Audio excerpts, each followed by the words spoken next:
Cher public de la Belle Télévision, bienvenue dans InnovTech, votre magazine 100% connecté, numérique, nouvelles technologies, high-tech, digital. Aujourd'hui, je vous amène dans l'univers du digital. Nous irons en Zoom avec Monsieur Travel with Ziggy pour parler de tourisme.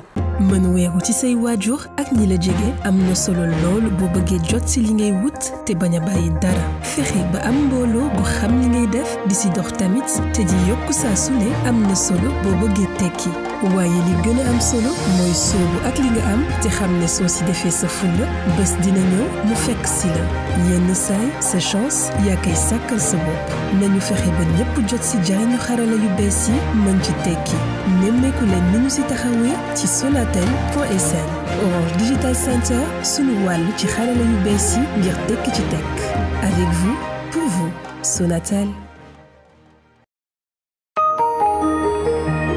Zoom, c'est une application mobile destinée aux vidéoconférences.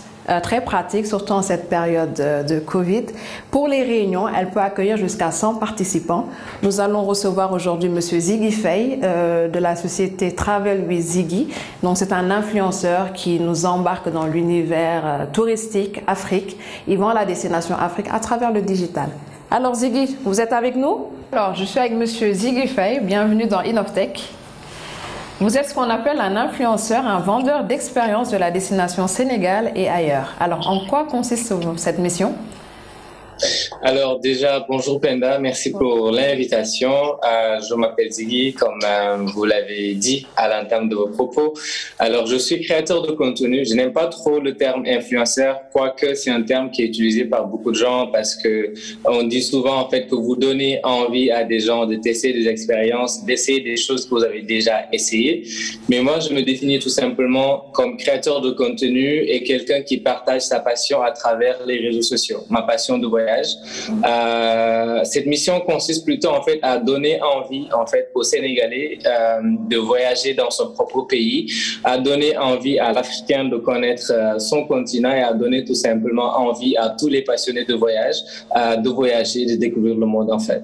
Qu'est-ce qui a apporté ce déclic et comment justement vous arrivez à vendre la destination Sénégal? Par quel canal, par quel outil? Alors, le déclic a été créé en 2016. Je suis parti en Asie, en fait, pour des vacances. Donc, j'ai fait Singapour, j'ai fait Malaisie, Kuala Lumpur et j'ai fait Guangzhou. Quand je suis rentré de ces vacances-là, j'ai tellement appris de choses, tellement rencontré des gens, tellement appris des autres cultures, en fait, que j'ai rencontrées, que quand je suis revenu au Sénégal et que je partais au bureau, je ne me sentais plus moi-même. J'avais envie d'aller conquérir le monde. J'avais envie d'en savoir beaucoup plus sur ce que le monde avait à offrir. Et quelques mois avant de partir à ces congés-là, en tant que Sénégalais, je m'étais posé la question à savoir est-ce que je connaissais réellement mon pays. Et donc, la réponse à cette question a été non. Donc, j'ai commencé un challenge que j'appelais un week-end une ville qui me permettait tous les week-ends de découvrir un village du Sénégal ou une ville du Sénégal que je ne connaissais pas. Et quand je rentrais de ces week-ends-là, j'écrivais à travers les réseaux sociaux pour un peu raconter comment ça s'est passé, où je partais vraiment en immersion en fait avec les cultures locales. Et donc le voyage que j'ai fait en Asie est venu en fait confirmer cette passion-là que j'avais du voyage. Et je me suis dit, qu'est-ce que je fais dans ce bureau-là en train de m'ennuyer alors qu'il y a tellement de choses à apprendre dans ce monde, alors qu'il y a tellement de choses à voir. Donc je me suis dit, pourquoi je n'ai pas essayé de monétiser cette passion que j'ai? C'est par la suite que j'ai démissionné de mon travail. J'étais ingénieur télécom au niveau de la Sonatel. Donc je démissionne et puis je crée une page Instagram que j'ai appelée Travel with Ziggy, où le concept c'est vraiment de voyager avec des gens qui ont envie de découvrir. Parce que quand j'écrivais ces articles-là et que je postais ces photos, je recevais beaucoup de demandes des gens qui me disent mais ça nous intéresse beaucoup, amène-nous, comment ça se passe. Et donc j'ai réfléchi à cela et je me suis dit je vais tout simplement appeler le concept Travel with Ziggy du moment où les gens voyagent avec moi. Et c'est comme ça que c'est parti. Donc nous utilisons Instagram, nous utilisons aussi les autres réseaux sociaux, mais plus quand même Instagram pour un peu partager ces expériences-là, pour un peu faire découvrir aussi aux gens qui n'ont pas forcément le temps ou la possibilité de le faire. D'accord, donc votre présence sur les réseaux sociaux est à noter. Comment vous gérez cette influence et surtout qui vous suit? Alors, la cible est âgée entre 20 et 37 ans en moyenne. Mais il faut savoir que dans nos voyages, on reçoit aussi des tatas et des tontons qui ont la cinquantaine, qui viennent avec leurs enfants. Il nous arrive aussi de recevoir des plus jeunes qui viennent entre amis. Mais en moyenne, c'est des jeunes qui sont âgés entre 20 et 35 ans, on va dire, et qui viennent vraiment d'horizons très diversifiés parce qu'on a il faut savoir aussi, en fait, que le combat à la base, c'était vraiment de créer cette envie-là ou de faire comment je vais dire ça, en fait, de faire savoir aux Sénégalais, en fait, que le voyage, c'est pas seulement quand tu prends l'avion et que tu pars hors de ton pays, mais que tu peux rester dans le Sénégal, voyager dans le Sénégal, rester en Afrique, voyager en Afrique, apprendre beaucoup de choses.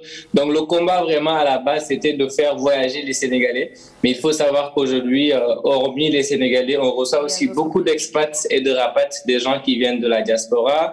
On reçoit aussi beaucoup de gens de la sous-région qui sont au Sénégal, soit pour des études, soit pour le travail. C'est vraiment un melting pot, en fait, parce qu'on reçoit des jeunes qui nous viennent d'un peu partout et c'est super intéressant dans le sens où chacun vient avec sa touche culturelle, chacun vient avec ce qu'il connaît et puis ensemble, on essaie de partager, on essaie de découvrir. Des partenariats donc avec des agences, vous en avez eu? Oui. Également des artistes, peut-être que vous avez fait venir au Sénégal qui partent.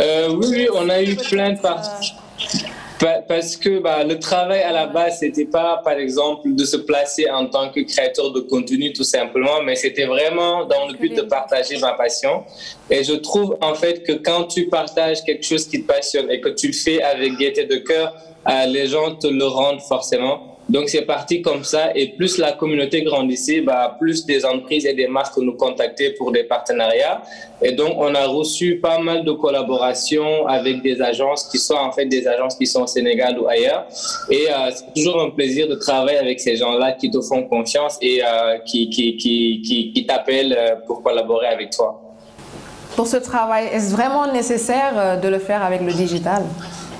Oui, en fait, le digital y est pour 98%, on va dire, parce que c'est à travers ce qu'on fait sur le digital que des gens qui sont à Paris ou aux États-Unis ou dans une partie du Sénégal qui est différente de Dakar puissent avoir accès à ce qu'on fait, puissent voir ce qu'on fait, puissent voir ce qu'on partage et que cela donne envie à ces personnes-là de venir participer. Parce que avant, les canaux de communication n'étaient pas très accessibles, mais aujourd'hui, avec le digital, tu postes quelque chose tout de suite et toutes les personnes qui sont dans toutes les parties du globe peuvent avoir accès à ça.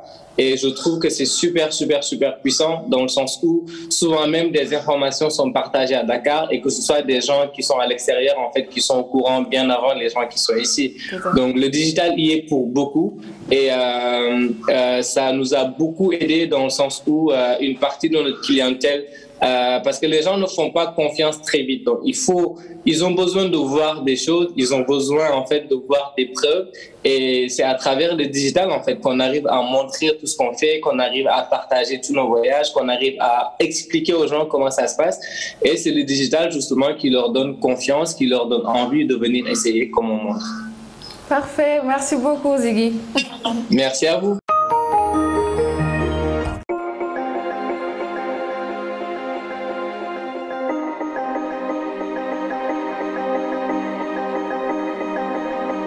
Je suis Abdou Karim Diop, application développeur et DevOps à Baobab Microcredit.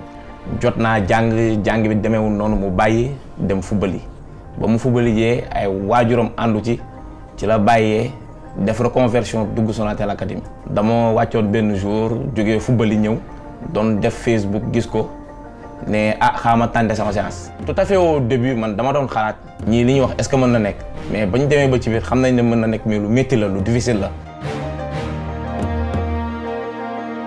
bi ma fi jaaree permettre na ma am beneen gis-gis ci àdduna bi léegi ak beneen gis-gis ci wàllum liggéey li ma ci war a mën a am. vu que fii dañoo am benn esprit d'équipe bu ñuy liggéeyee loolu la ñuy jëm a tàggat ci ñun mu nekk ci ñun mooy partage bi séddoo bi intégration bi yomboon na trop ci ñun moo tax ku nekk réussir nga ci ba gis ci sa bopp tey. formation bi fii c'est une formation pratique boo xam ne dinañ permettre ay jeunes yoo xam ne am nañu compétence yenn yoo xam ne dañ leen permettre ñu mën a insérer wu ci tissu professionnel bi. liggéey la boo xam ne sincèrement dafay aider ay xale yoo xam ne am nañ compétence yoo xam ne dinañ ko mën a amee fii ci ñun génn mën koo utiliser dans le monde professionnel pour am une meilleure vie. sama situation ci Orange Academy def bëri na ndax bi ma fi jaaree permettre na ma am beneen gis-gis ci àdduna bi léegi ak beneen gis-gis ci wàllum liggéey li ma ci war a mën a am.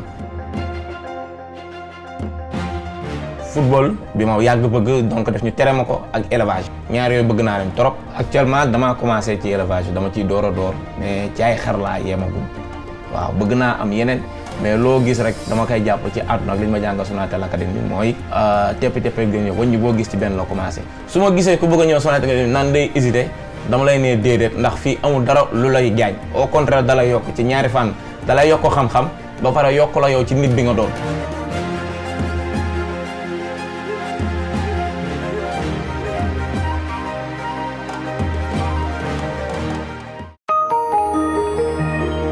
Après le lancement officiel avec succès le 22 décembre du cadre réglementaire régissant le programme national de pharmacie électronique, le vice-président de la République du Ghana, Mahamudu Bawumia, a lancé le processus de numérisation des pharmacies. Ce lancement fera suite à la seconde étape qui consistera en la mise en service de la plateforme d'e-pharmacie au cours de l'année 2022. Développée avec la contribution de plusieurs parties prenantes dans le Conseil de la pharmacie et la société pharmaceutique, la plateforme e-pharmacie sera reliée à la base de données de la Food and Drugs Authority pour authentifier l'approbation ou non des médicaments proposés, vérifier les opérations de pharmacie non agréées, réduire les disparités dans le coût des médicaments et minimiser certains problèmes administratifs et de livraison qui nuisent à l'activité des pharmaciens. Selon Mahamudu Bawumia, la plateforme e-pharmacie est une innovation de premier plan qui transformera l'accès aux soins pharmaceutiques au Ghana, complétant la tentative du gouvernement d'améliorer l'accès et la prestation des soins de santé aux plus de 30 millions d'habitants du Ghana. Le vice-président du Ghana estime que le marché mondial de la pharmacie en ligne vaut aujourd'hui environ 81 milliards de dollars et qu'il devrait atteindre 244 milliards de dollars d'ici 2027. Avec la plateforme nationale de pharmacie électronique, le Ghana fera partie de cette nouvelle économie numérique pharmaceutique. La Food and Drugs Authority avait indiqué en 2009 que pour les seuls antipaludéens, le taux de contrefaçon était de 39,9%. La plateforme e-pharmacie du gouvernement ghanéen s'inspire de l'idée développée par la start-up ghanéenne M-Pedigree pour vérifier l'authenticité des médicaments. M-Pedigree a été désigné Grand Prix du Forum Net Explorateur 2011. Bonjour, c'est Paco, je suis informaticien. Donc, dans le cadre de votre émission InnovTech, aujourd'hui je vais vous présenter une astuce concernant les disques durs, que ce soit interne ou externe. Donc, comment supprimer des données définitivement sur un disque dur. Voilà, donc sous Windows, on a l'option pour formater. Donc, si on fait clic droit sur un disque, donc on a la possibilité de formater, ce qui nous permet d'effacer tout le contenu. D'accord, mais une fois formaté, on a aussi la possibilité de récupérer les données avec des logiciels qui sont faits pour ça. Par contre, si on souhaite se débarrasser d'un disque dur, donc qui a eu à contenir des données confidentielles, on va utiliser un logiciel qui est très connu, qui se nomme CCleaner.